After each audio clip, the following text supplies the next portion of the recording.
You're a stock and station agent. How do you fit in with a busy life with breeding Herefords and being a stock and station agent? Well, I like to think that I'm an agent during the week and a farmer at the weekends, but my priority's always been the family farm, and breeding Herefords has been in my blood for many a generation now, so yeah, I'm very passionate about the Hereford breed. What can Herefords add to a breeding program? Herefords suit such a wide range of markets, whether it be grass-fed or grain-fed.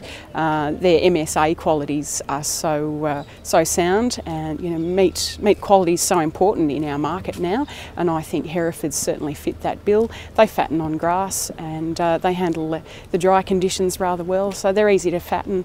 They're certainly really well positioned in the market.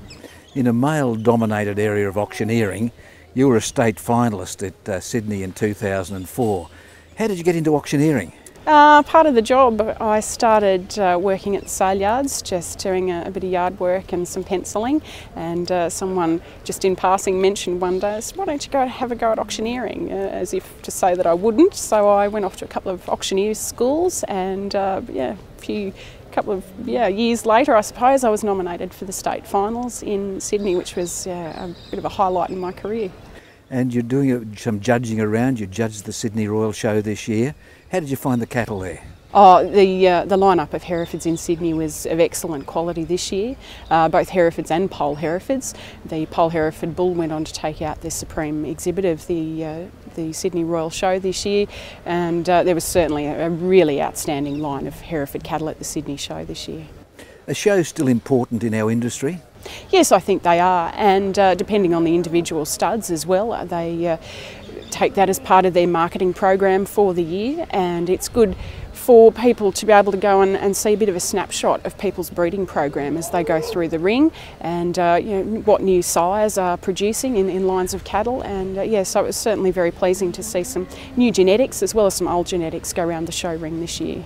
We've got Craig Huffines from America out here at the moment talking about heterosis and how a Hereford bull can add profit to a breeding program. Have you seen much evidence of that in New England? Yes, definitely. The Herefords, as well as being a very strong breed in their own right, they also cross very well. And as part of our commercial operation at home, we have a large herd of Hereford Angus cross cows, and we find that those cows can produce calves for crossbreeding through the Vila market, as well as breeding on for steers to be grown out into the Jap ox trade. Now, your family's been in Hereford since 1938. Why have you stuck with Herefords? Herefords, we've stuck with Herefords because Herefords have stuck with us.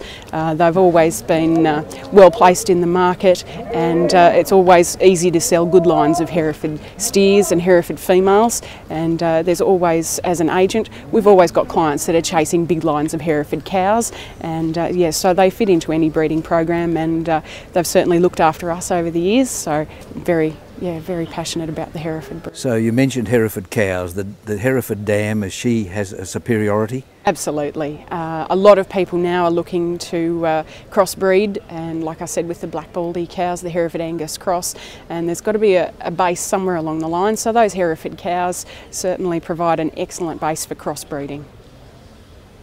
Excellent.